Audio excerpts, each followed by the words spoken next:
일단 저 같은 경우에는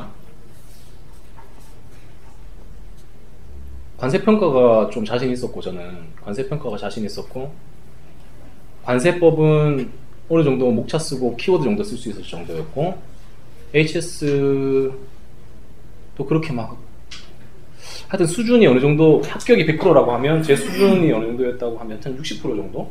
그 정도밖에 안 됐었던 것 같아요. 그래서 무역실무는 거의 잘 못해가지고 모의고사 계속 보면서도 무역실무는 아예 손도 못 댔었어요. 예, 거의 손도 못 대다가 시험 치기 한 뭐 이런 경우가 일반적이지 않습니다. 제가 운이 좋은 걸 수도 있겠죠. 시험 치기 한 달 정도 전에 한 몇 번 칠 때 이제 점 써지더라고요, 무역실무. 그래서 어느 정도 준비가 안 됐다고 해서 모의고사를 안 치시면 안 되고요.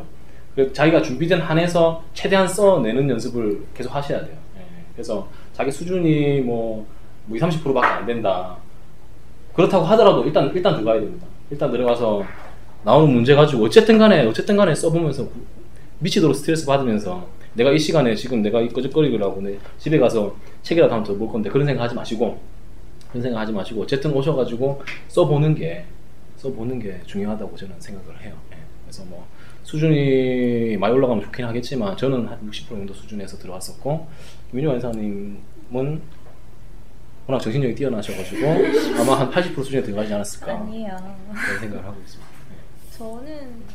저는 막 저희 선배가 이제 수석하신 분이 있다고 했잖아요. 그 선배가 하시는 막 2차 모의고사 준비를 어떻게 해야 되느냐, 그까지 어떻게 뭐 준비를 해야 되느냐, 그냥 회독만 돌리면 되느냐 뭐 이렇게 했을 때 너무 교과서 같은 답을 이렇게 말씀해 주시는 거예요.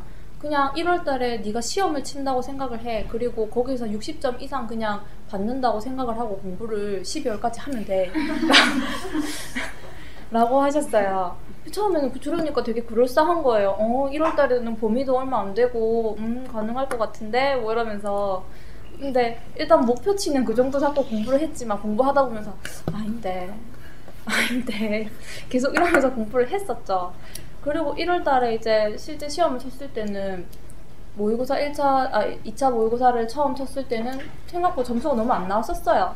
안 나왔었고 관세법 같은 경우에는 꽈랑 나왔었고, 그래서 이제 뭐 상담을 했었는데 뭐 그러고 나서부터 이제 더 열심히 했었던 거죠. 그러니까 처음 모의고사가 굳이 중요한 건 아닌 것 같고요. 계속해서 얼마나 꾸준하게 하느냐, 뭐 그때까지 얼마나 채워져 있느냐, 이게 합격에 판가름하는 건 아닌 것 같아요.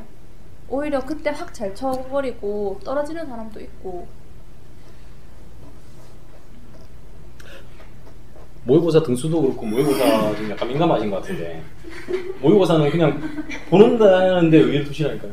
네, 모의고사 잘 쓰낼 필요도 없고, 솔직히 저도 등수 별로 안 나왔습니다. 저도 등수 별로 안 나왔는데 상관없어요. 네, 상관없고 그냥 뭐, 근데 등수가 정말 10등 안에 들어가지고 계속 한 10등 안에 드는 사람들, 이런 사람들은 거의 90% 이상 합격하는 건 맞아요.